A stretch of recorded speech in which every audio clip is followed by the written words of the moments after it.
그러니까 어린 나를 주님께서 얼마나 가르치고 싶었겠어요. 아무것도 모르잖아요. 지 마음대로 세상을 살려고 그러니까.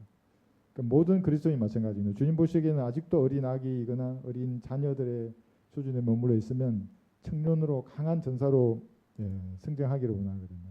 그래서 찬양이나 말씀이나 무엇인가를 여러 묵상하면서 성장하는 겁니다. 그것이. 오늘은 뭐 교리적으로 어려운 게 없어요. 영적인 것들이니까 요한복음 16장 전쟁에 관해서 잠깐 설명한 다음에 진도를 나갈게요. 그 러시아를 제가 휴거가 일어나기 직전에 러시아가 이스라엘을 내려올 징후가 보일 거예요. 그리고 이제 우리가 휴거되고 나면 실제적으로 교전이 일어날 텐데 그것이 이제 휴거가 일어나는 하나의 체크리스트로 제가 본 거예요. 러시아를 본 거예요. 근데 이제 이란이 이렇게 일어나니까 저기 험정력 사용하는 그쪽 교회에서도 이란, 페르시아잖아요. 막 그 역사적으로 이란이 어떠냐 뭐 이러면서 이란은 아무런 의미가 없어요. 이스라엘에게. 왜냐하면 군사력 자체가 이스라엘의 상대가 안 되는 거예요. 그러니까 지금 핵심이 뭐냐면 그 두 나라는 육군이 붙을 수가 없잖아요. 너무 멀리 떨어져 있으니까. 이란의 공군력은 없다고 생각하면 돼요. 물론 있죠. 비행기가 몇 대. 그러나 이스라엘에 있는 그 전력에는 한 세대나 두 세대 정도 낮은 무기 체계를 가지고 있거든요. 그러면 공중에 뜨면 이란군은 이스라엘군을 보지도 못하고 다 격추돼요. 레이더에 잡히질 않는다고요. 근데 이스라엘은 다 보고 쏜다고요. 그 엄청난 차이인데 이제 미사일은 좀 있어요, 얘들이. 근데 전쟁이 나면 어떻게 해요? 이스라엘이 먼저 모든 미사일 저장 시설, 레이더 시설 다 파괴해 버린다고요. 그러니까 전투력은 상대가 안 돼요. 그러면 누가 도와줘야 이란이 공격할 수 있어요? 러시아밖에 없거든요. 그러니까 이란도 그걸 알기 때문에 이번에 어떻게 했어요? 서로 몸살이잖아요. 공격하는 거 보세요. 야 쏜다 그러고 쏘잖아요. 그 여기도 쐈는데 이란이 좀 이란이 장난감 같아. 이러고 전혀 그런 게 없는 거예요. 왜냐하면 이란 입장에서는 러시아가 우크라이나에 붙어 있잖아요. 지금 이게 도울 수 없는 거예요. 자기도 잘 알아요. 이란도. 이스라엘은 왜 그러냐면 이스라엘은 바이든이 하지 마라 그랬잖아요.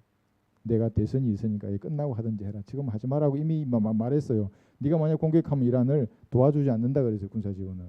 그럼 이스라엘은 어떻게 해요? 미군의 무기 지원이 없으면 그들의 병참 시설로는 정규전을 할 수 없거든요. 이제 그런 상황이고.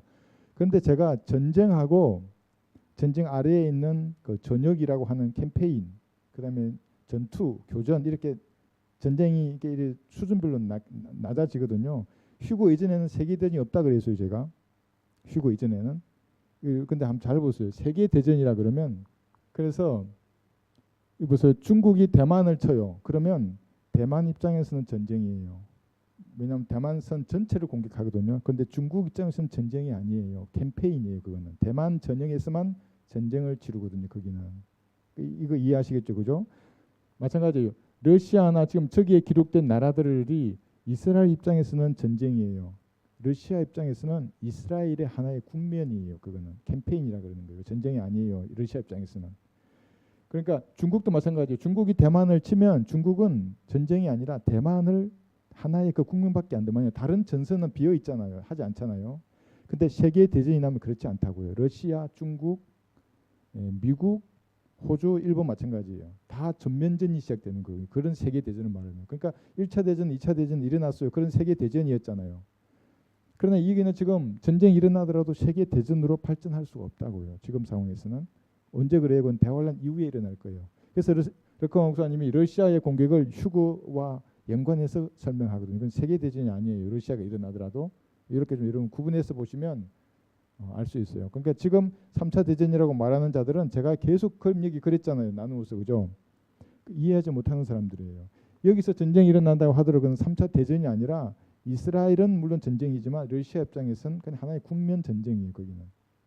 이해하시겠죠? 그렇게 보시면 되고 이단 사이비의 특징이 뭐냐면 저거를 3차 대전과 연계시켜서 지금이 대환란이라고 말해요. 그 사람들은. 예수님 지상제는 꼭 다가왔다 그러면서 막 이렇게 한다고요. 그러니까 복음의 복자도 끝내지 못하죠. 그 사람들. 그러니까 요즘만 보시면 좋겠어요. 그런데 이제 올해 11월 이후에는 그 미국의 대선도 끝나잖아요. 그죠? 러시아와의 우크라이나 전쟁도 거기는 이제 접어들 거예요. 어느 정도 소강 상태로. 그러면 어떻게 될지 알 수 없어요. 그럼 러시아는 이스라엘을 도울 수 있는 시간이 되잖아요. 그죠? 이스라엘도 충분히 이란을 공격해도 미국이 방해만 안 하면 말만 하지 않으면 충분히 공격할 수 있어요. 하루 저녁이면 그 이란의 모든 핵시설이나 미사일 시설은 다 없어져요. 그 정도만 여러분이 아시면 좋겠습니다. 요한복음 16장 23절 보시면 그래서 3차 대전 두려워하지 마시고 복음 전하십시오. 부채 들고 나가서 잃어버린 혼들을 구ring하는 겁니다. 그리스도인들은. 16장 여기 23, 24절 보시면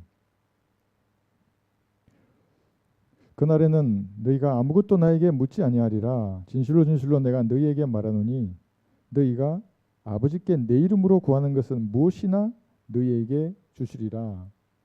지금까지는 너희가 내 이름으로 아무것도 구하지 아니하였으나 구하라 그러면 받을 것이니 너희 기쁨이 충만케 하리 함이라 그랬죠.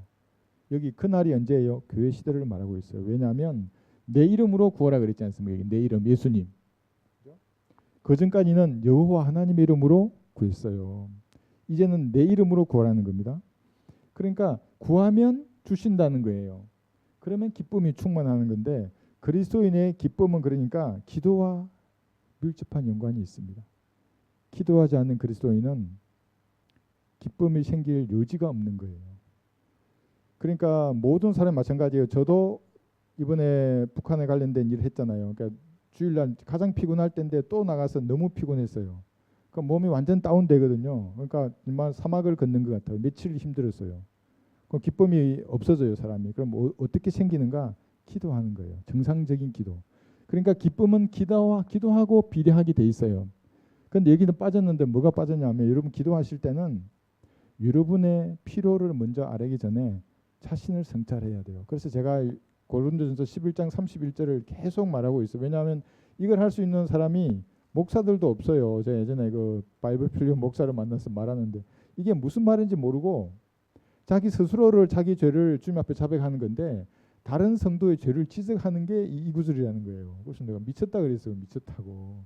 이 구절 잘 보세요. 고린도전서 11장 31절 보시면 고린도전서 11장 31절 만일 우리가 우리 자신을 판단한다면 판단받지 않으리라.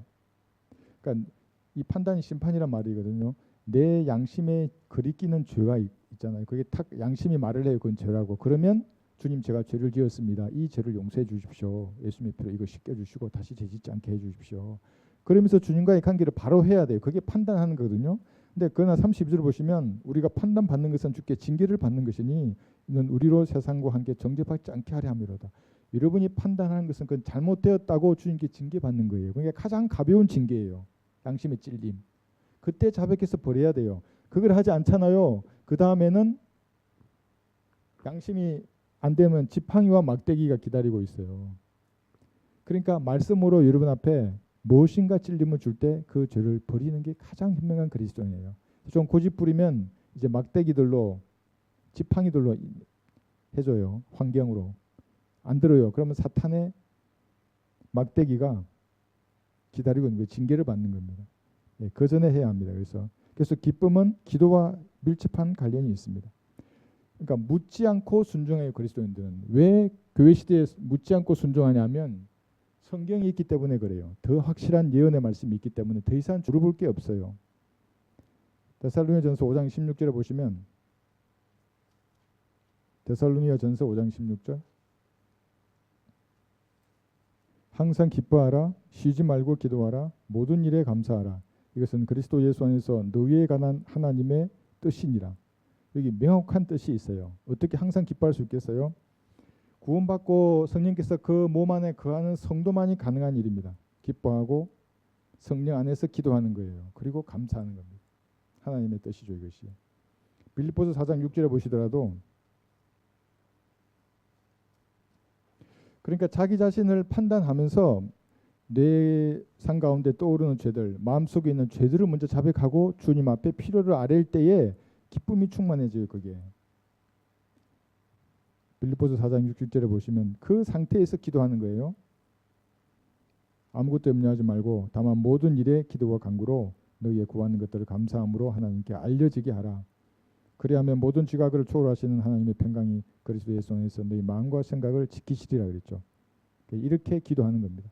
그래서 기도한다고 해서 막 어떤 사람들은 그 잘못된 기도의 습관 중에 자기 말만 계속 하잖아요. 천천히 말하는 거예요. 그러면 여러분이 하는 기도를 여러분이 듣는다고요.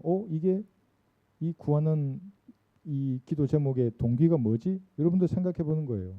주님 이걸 어떻게 보실까? 성경적 기도를 하면 기쁨이 충만하게 됩니다. 그죠? 24절 지금까지 내 이름으로 구하지 않았는데 이제부터는 구하는 겁니다. 지금까지 너희가 내 이름으로 아무것도 구하지 아니었으나 구하라 그러면 받을 것이니 너희 기쁨이 충만케 하려 합니다. 자신을 판단하고 주님 보시기에 불미스러운 것이 없으면 아무것도 염려하지 말고 주님 앞에 구하는 겁니다. 그러면 주실 것입니다. 저는 주셨어요. 그러면 저는 뭐 예뻐서 주고 여러분 안 예뻐서 안 주고 그렇지 않아요. 그러니까 진짜 신앙이란 것은 혼자 있을 때 주님하고 하는 거예요. 그게 여러분의 믿음이고 신앙이에요. 외적으로 보이는 거 있잖아요. 외형은 그 다음이라고요. 그 다음. 네? 다시 요한복음 여기 25절 보시면 이런 일들은 내가 너희에게 비유로 말하였노라. 그러나 그때가 오면 그때에는 더 이상 비유로 말하지 아니하고 아버지에 관하여 분명하게 알려주리라. 비유로 말해서 여인이 해산할 고통에 대해서 비유로 말씀하셨잖아요. 그건 대환란의 고통을 여인이 해산하는 그 고통의 비유를 들어서 예수님 설명하셨어요. 그런데 분명히 말씀하시는 거예요. 베드로후서 1장 9절에 보시면 교회 시대 여러분들에게는 그게 뭐냐면 성경을 통해서 누구나 알아들을 수 있게 말씀하시는 겁니다. 영어도 아니고 히브리 헬라어도 아니고 한글 성경입니다. 베드로후서 1장 9절에 보시면 1장 여기 19절에서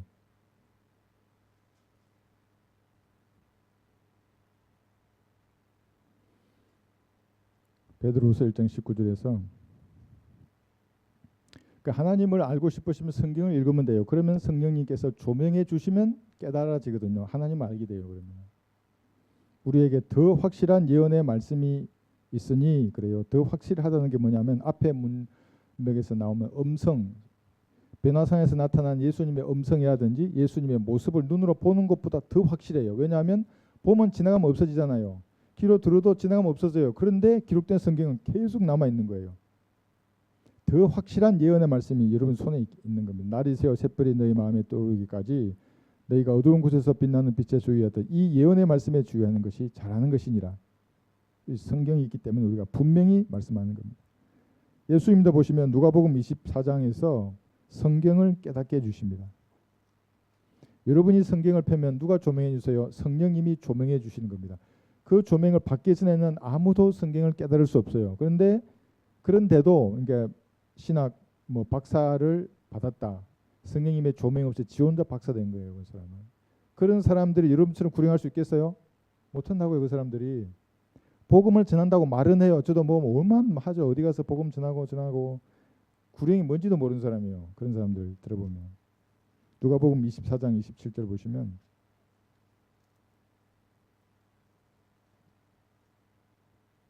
(24장 27절) 성령님께서 여러분을 조명하시듯이 성령님은 예수님의 영이지 않습니까? 예수님도 이렇게 설명하셨습니다. 누가복음 24장 27절 모세와 모든 선지자들로부터 시작하여 자신에 관하여 모든 성경에 있는 것들을 그들에게 설명하시더라. 예수님이 이렇게 하신 거거든요. 45절에 보시더라도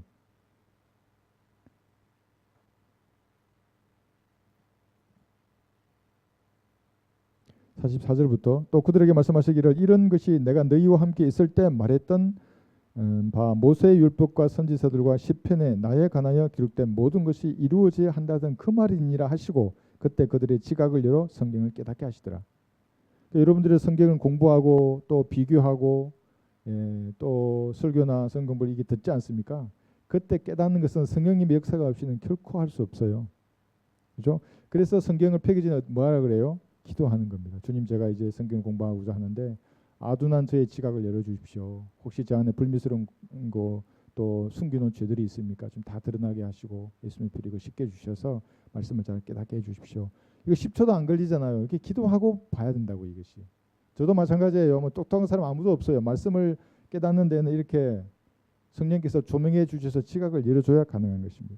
분명히 말하는 겁니다. 이제 비유로 말하지 않고 성경을 통해서. 다시 본문으로 가셔서 26절 그날에는 너희가 내 이름으로 구하리니 이는 내가 너희를 위하여 아버지께 기도하겠다는 말이 아니니라. 그전에는 요한복음 14장 16절에 보시면 내가 아버지께 기도하겠고 그랬어요. 그런데 이제 교회 시대잖아요. 예수님의 피로 죄들이 용서돼 있어요. 누구든지 믿으면 구원받아요. 이제 교회 시대에는. 그때에는 너희가 내 이름으로 구하리니 그래요. 너희가, 여러분들이에요. 너희가. 그러니까 하나님과 여러분 사이에 어떤 죄사장이 끼일 틈이 있어요? 없어요? 아무도 없어요. 아무도 없어야 된다고요. 그게 신앙의 자유라고 하는 거예요. 그게. 여러분 믿음의 선진들이 이걸 위해 죽었다고요. 신부가 끼울 수 없어요. 거기에. 목사도 끼울 수 없어요. 그래서 고해 성사 안 하는 거예요. 신부들한테. 왜 인간이, 똑같은 벌레 같은 인간이 뭐 지가 잘났다고 하나님처럼 내 죄를 지가 듣고 지가 용서해 주는 거예요. 여러분이 직접 기도하는 거예요. 필요도 구하고 내가 양심에 그릇기는 죄가 있다면 그것도 자백도 여러분이 직접 하나님께 하는 겁니다. 그래서 이게 너희가 내 이름으로 구하라 하는 겁니다. 영의 자유로운 가운데 섬기는 것이 그리스도인들입니다. 이게 갈리는 구절, 베드로전서 2장 9절이지 않습니까? 이거 또 볼게요. 이거 계속 보는데, 그래서 여러분들이 주님 앞에 다가섰을 때는 내가 제사장이구나. 주님이 직접 나의 말을 들으시는구나. 베드로전서 2장 9절에서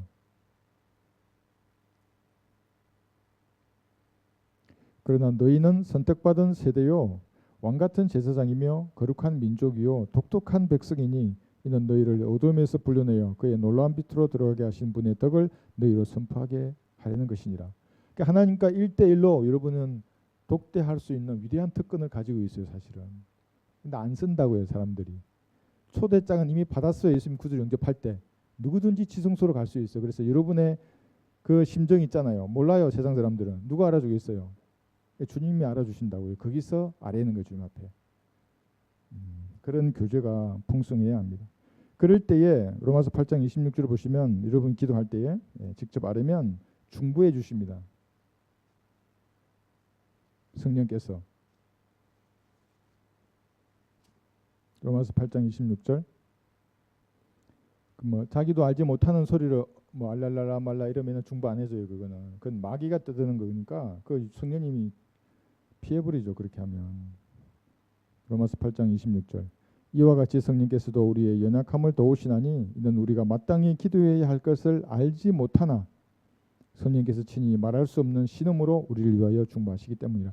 그러니까 우리가 기도를 잘못할 수도 있고 기도하려는데 너무 힘들면 말을 못할 수도 있어요. 그래서 성령님이 중보하신다고요.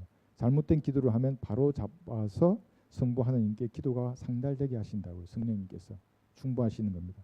그러니까 두려워하지 말고 구원받은 성도는 여러분이 직접 우주를 창조하신 위대하신 하나님 앞에 말하는 거예요. 그죠? 위대한 특권입니다. 이것이. 다시 요한복음 16장. 이것이 내 이름으로 구한다는 말의 의미죠. 27절 보시면 아버지께서 친히 너희를 사랑하심이니 이는 너희가 나를 사랑하였고 또 내가 하나님께로부터 온 것을 믿었기 때문이라고 했습니다. 아직은 구약이잖아요. 그러니까 너희가 나를 사랑하였고 온 것을 믿었어요. 그러니까 아직 피를 믿은 게 아니잖아요. 그죠? 메시아로 온 것을 믿었어요. 근데 여러분은 어때요? 여러분들은 피를 믿는 믿음 이것 때문에 하나님과 여러분은 사랑의 관계가 된 거예요. 예수님의 피를 믿는 믿음으로 사랑의 관계가 형성이 됐어요. 그러니까 이거는 됐는데 그 다음은 믿음이잖아요. 이 믿음은 뭐냐면 구원받을 때의 믿음이 아니라 하나님을 신뢰하는 거예요. 여러분 하나님을 신뢰하십니까? 그분께서 자기를 열심히 찾는 자들에게 상 주시는 그분임을 믿으세요? 그리고 내 자신을 판단하지 않고 구원받고 나서 내가 불미스러운 죄들을 자백하고 주님 도와주십시오 말하면 도와주실까요? 안 도와주실까요? 반드시 도와주신다고. 이거 제가 만난 하나님이에요. 저는 진짜 주님이 광야에서 식탁을 마련할 수 있어요? 하면서 대들었다고. 진짜로 목회하기 전에. 어떻게 광야에서 식탁을 마련해줘요? 그건 그 사람들이나 일이지. 아우 나 아무리 보더라도 광야는 어디 있고 또 식탁은 뭐야. 그럴 때도 그걸 받아주신다고. 주님은. 아직 어린애니까 뭘 알겠어요. 그게. 그렇죠? 그러나 주님을 신뢰해야 합니다. 이것이 뭐냐면 요한복음 14장 1절에 나와 있는 하나님을 믿으니 또한 나를 믿으라 할 때 그 믿음이에요. 구원받을 때의 믿음이 아니라 하나님에 대한 신뢰입니다. 그러면 주님 여러분 사랑하세요. 구원받고 땡 이거 아니에요. 여러분 인생에 대해서도 주님을 신뢰하고 나아가야 된다. 그분 앞에. 보이지 않는 분을 보이는 것처럼 이렇게 생각하시고 요한복음 14장 1절 보시면 너희는 마음에 근심하지 말라. 너희가 하나님을 믿으니 또한 나를 믿으라. 여러분 어린 아이 때 여러분 부모님을 믿었잖아요, 그죠? 아기들은 부모를 믿어요. 의심하지 않아요. 그런 믿음을 가지고 주님 앞에 나아가서 무엇을 구하고 주님의 뜻대로 살고자 그렇게 원하는 성도의 기도를 절대로 외면하지 않으세요. 예. 주님에 대한 신뢰입니다. 그러면 주님이 사랑하십니다. 그러니까 두 가지예요. 갈보리의 피를 믿었어요. 그 다음에는 주님을 신뢰해야 하는 겁니다. 신뢰하는 사람은 딴 거 안 해요. 아무것도 염려하지 말고 다만 모든 일에 기도와 간구로 너희의 구하는 것들을 감사함으로 하나님께 알려지게 하라. 그러면 그게 아멘 하는 거예요. 그리고 내 필요를 주님 앞에 아뢰면 돼요. 그러면 주께서 반드시 응답하시는 겁니다. 그런 믿음이 없이 기도 왜 하는 거예요? 그럼 하소연 하는 거예요. 또 주님 앞에 가가지고 그 믿음도 없이 막 말하고 나면 속이 시원하다고. 아니 그러면 다른 데 가도 속 시원하잖아요. 그냥 자기 말하고 나면 주님 앞에는 믿음으로 말하는 겁니다. 내가 이렇게 말하면 주님 들으시고 응답하시겠구나. 그러니까 그렇게 기도하고 나는 사람은 든든하다고요. 든든하지 않으세요? 저는 든든해요. 그러니까 저도 바람이 어떻게 불지 모르잖아요. 이 기상 예보를 보고 갔는데. 그러니까 믿음으로 확 다가오면 든든해요. 이게 떨어져서 어떻게 될 것인지 미리 바라보는 그 예지를 딱 주세요. 그럼 든든하게 나가거든요. 그 믿음이 없으면 어떻게 그걸 하는 거예요, 그거를. 여러분들 그 믿음을 가지고 주님 앞에서 아뢰시면 좋겠습니다. 그러면 기쁨이 충만해집니다. 여기 28절 보시면 나는 아버지께로부터 나와서 세상으로 들어왔다가 다시 세상을 떠나 아버지께로 가노라 하셨습니다. 요한복음 16장 28절입니다. 만약에 예수님이 여기 그림 그렸어요. 이게 창세기 1장 1절에 기록된 엘로힘 복수 명사인 하나님이에요. 히브리어는 복수인데 영어로는 단수 가시예요. 하나님이 육신으로 나타나셨다고 예수님이. 만약 그게 아니에요. 그럼 우리는 좀 여기 장난치고 있는 거예요. 전부 다. 가장 비참한 사람들이에요. 예수님이 하나님께로부터 나온 분이 아니라면. 그럼 예수님은 하나님이 육신이 되어 있다고 나타나신 유일한 분입니다. 근데 그게 아니라 예수님께 들어간 영이 예수님 죽으시니까 그 영이 나와가지고 이제 내가 받았어요. 그게 뭐 이재록이가 되고 문선명이가 되고 이만희가 되고 뭐 그런다 그러면 이건 완전히 반성경적인 사람이 되는 겁니다. 마귀 들린 사람이 됩니다. 그렇게 되면. 네. 아버지로부터 나오신 분입니다. 그 다음에 세상에 들어왔다가 그랬잖아요. 여기. 그러니까 친히 들어오셨어요. 예수님은. 왜냐하면 그 삼위한 말씀이 예수님이셨지 않습니까? 강제로 가라니까 오고 또 올라오라니까 오고 그런 분이 친히 오신 거예요. 그래서 세상으로 왔다가 이렇게 말씀하시는 겁니다. 속죄 제물이었습니다. 여기.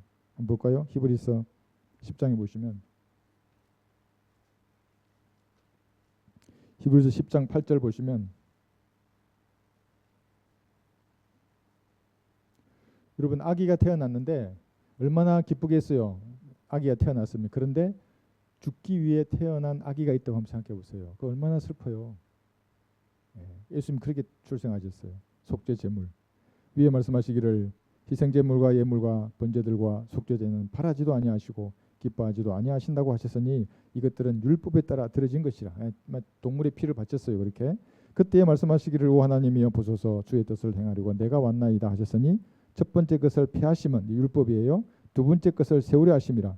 그 뜻에 따라 한 번 예수 그리스도의 몸을 들이심으로 우리가 거룩하게 된 것이라. 여러분 이거 이해하시겠죠, 그죠? 예수님의 몸이 속죄 제물이 되었다고요.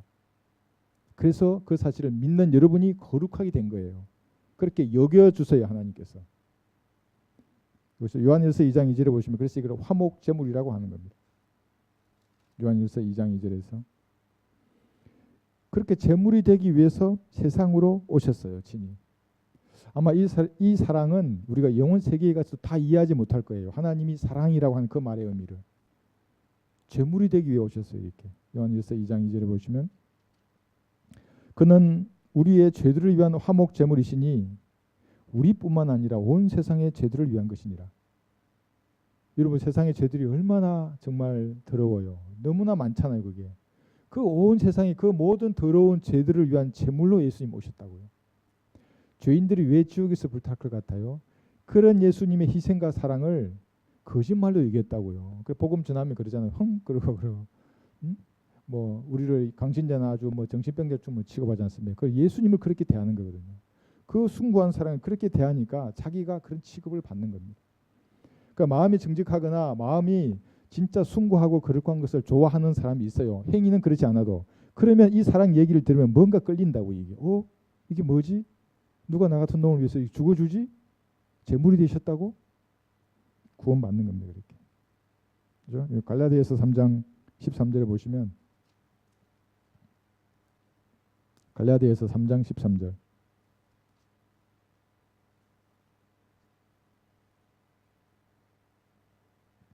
근데 믿지 않아요. 세상 제도가 된 교인들은. 갈라디아서 3장 13절에서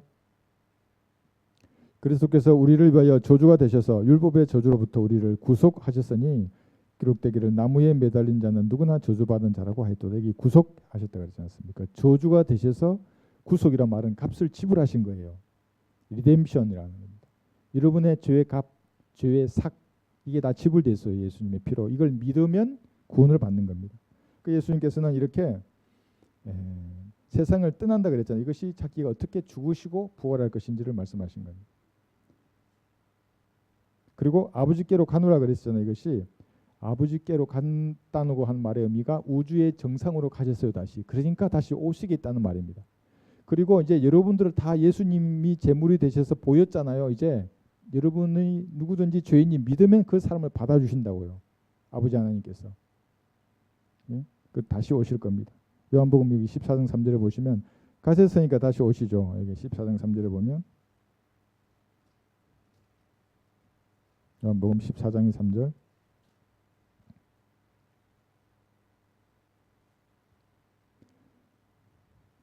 내가 가서 너희를 위하여 처소를 마련하면 다시 와서 너희를 내게로 영접하여 내게로 영접하는 겁니다.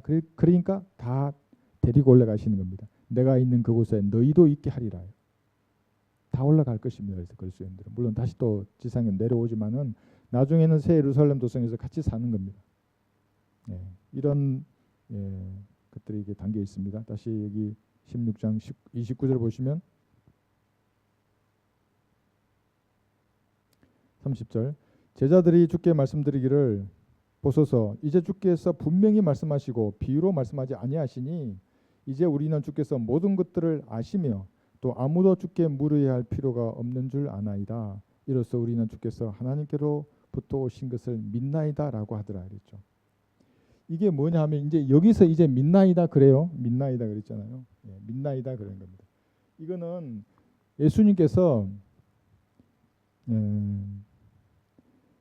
예수님을 사랑하고 메시아로 온 것을 믿었다는 것을 인정해 주셨어요. 먼저. 그리고 아버지께서 친히 너희를 사랑한다고 이렇게 보장하니까 그때서야 제자들이 이제 믿나이다 이렇게 말하는 겁니다. 물론 좀 있으면 다 흩어져요. 믿음은 그러니까 갖기 쉬운 거예요. 믿음은 이렇게 가졌다가 예수님이 십자가에 처형되는 거 보고 다 흩어지잖아요. 그죠?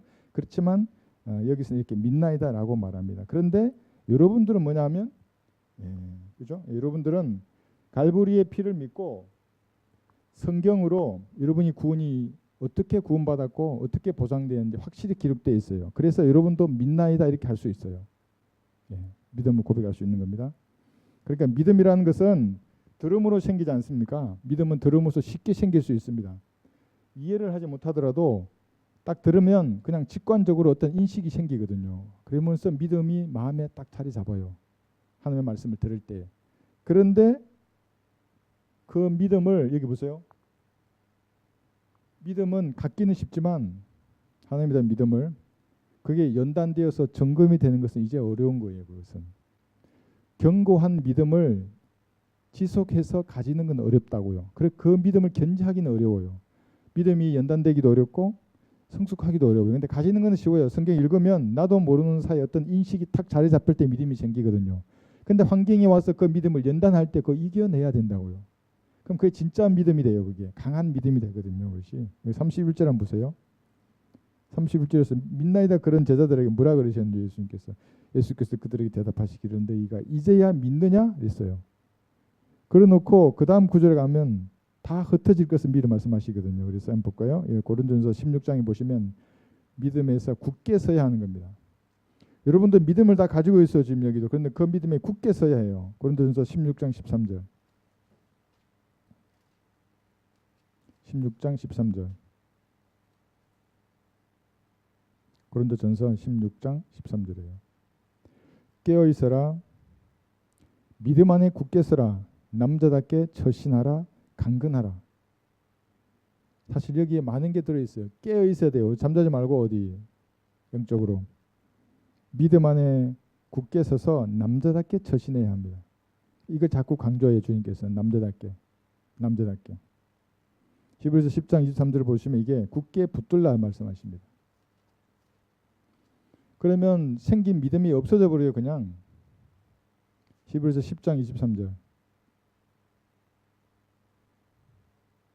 약속하신 분은 신실하시니 우리 믿음의 고백을 흔들림 없이 굳게 붙들자. 아까 믿음이 생겼다 그랬잖아요. 그런데 견고하지 못하면 흔들린다고 이렇게. 네? 흔들흔들해요. 이 세파가 조금만 쳐도 그냥 날아가 버리는 겁니다. 역시. 그래서 이 믿음을 견고히 유지하려 그러면 고린도후서 12장 여기 10절에 보시면 고린도후서 12장 10절.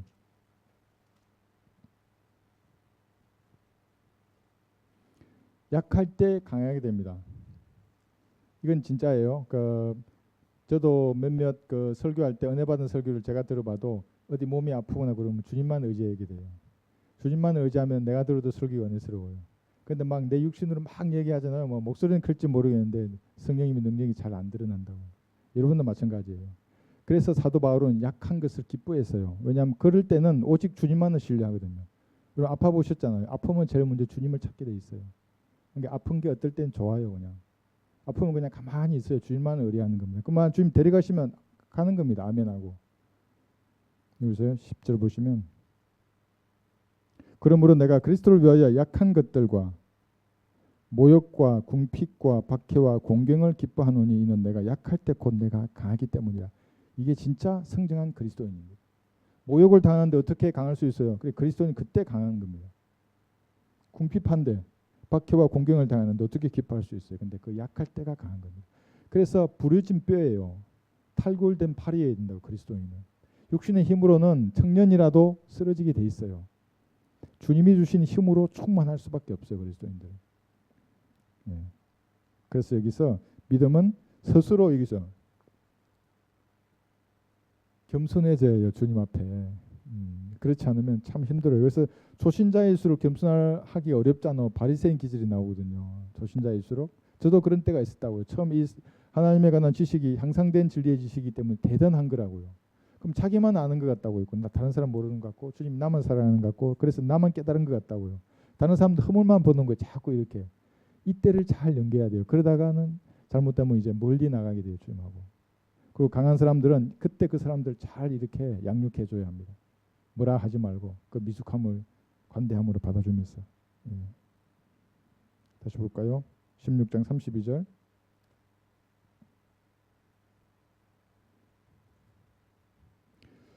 여러분 북한 사역을 할 때도 육신의 힘과 지혜로 이거 할 수 없다는 걸 잘 알기 때문에 어려움이 닥치면 닥칠수록 주님의 능력이 드러나요. 이게 안 되는 상황일수록 그때 주님만 진짜 신뢰하면서 말하거든요. 그러면은 바람이 불고 환경이 조성되고 그렇게 되는 걸 많이 봤습니다. 여기 16장 33절 보시면 화평에 관해서 보겠습니다. 내가 이런 일들을 너희에게 말한 것은 너희가 내 안에서 화평을 지니게 하려 함이라. 세상에서는 너희가 환난을 당할 것이나 기운을 내라 내가 세상을 이겼노라고 하시더라. 예수님께서는 뭐라고 하지 않고 계속해서 성도들을 위로하고 격려하는 겁니다. 그게 뭐냐면 여기 강한 자 있잖아요. 강한 자는 약한 자의 연약함을 담당하라 그랬거든요. 성도들에게도. 주님께서도 항상 뭐라 하는 것보다 위로하고 격려해 주셨어요. 네. 여기 화평은 그런 겁니다. 그리스도인이 만약에 구원 받았어요. 세상으로 기웃거리면 여기 말한 것처럼 환난을 당할 거예요. 분명한 환난이에요. 그것은 주님께서 다루시기 때문에. 그 첫 번째 단계는 마음과 양심으로 찔림을 주는 거예요. 죄니까 돌아서라고. 그 설교 시간에도 갑자기 자기를 주제로 놓고 올려놓고 하는 것 같아요. 아무도 그러지 않아요. 저는. 근데 이거 어떻게 알았지 목사님이? 그러면서 막 또 나를 미워해요. 어떤 사람은. 제가 말씀드렸나요? 청바지 구멍난 거 가지고 한번 설교했더니 그 사람 교회를 나가버렸어요. 그러니까 내가 그 사람이 청바지 구멍난 거 입고 다니는 거 어떻게 알았겠어요? 내가 본 적도 없는데. 근데 그 예화를 들었다고 이제 그렇게 생각한 거거든요. 그러니까 무언가 말씀과 내 양심으로 또 환경으로 보여줘요. 야 그렇게 하면 안 되는 거야. 그다음에 그것을 거부하고 나가면 이제 환란의 마지막이에요. 이게 막대기와 징계로. 그러니까 그게 사탄을 풀어놓는 거예요. 마귀의 영들을. 무섭잖아요. 그리스도인들이 그런 일이나. 마귀 얼마나 좋아하겠어요. 드디어 네가 내 손에 네가 실족했구나 하고. 하나님께서 허용하시는 범위 내에서 마음대로 하는 겁니다. 무서운 일이에요. 그래서 세상에는 불행과 재난, 사고, 사건들이 여기 많다고 해놨지 않습니까? 그리고 보면 그죠? 여기 시련과 고통이 범람하고 있는데 그것은 세상 모든 권세와 영광을 마귀에게 한시적으로 위임되어 있기 때문에 그렇습니다. 언제 그랬어요? 아담이 범죄하는 그 순간에 이 세상의 왕권이 마귀에게 넘어갔다고요.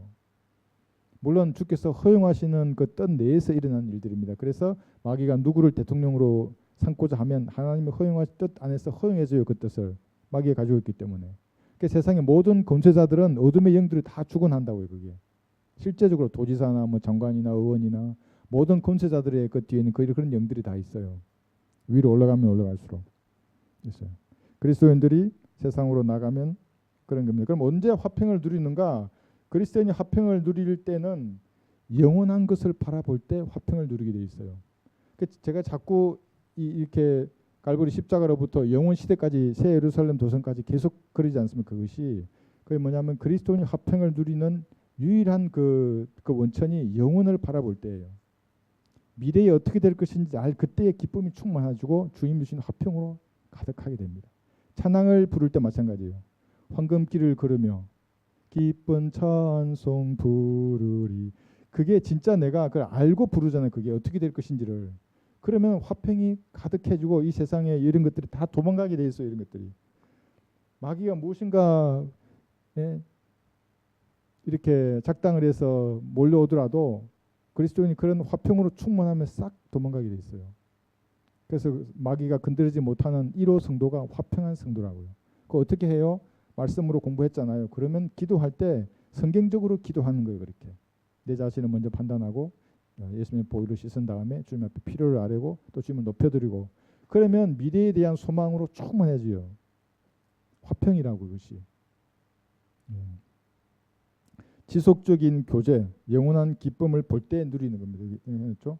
주님과의 지속적인 교제 가운데서 영원한 기쁨을 누릴 때, 볼 때에 주님이 주시는 화평을 누리는 거예요. 요한복음 14장 27절이에요.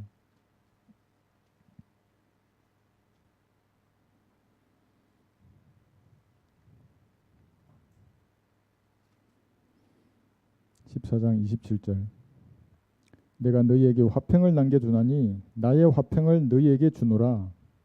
내가 너희에게 주는 것은 세상이 주는 것과 같지 아니하니 너희는 마음에 근심하지 말고 두려워하지도 말라.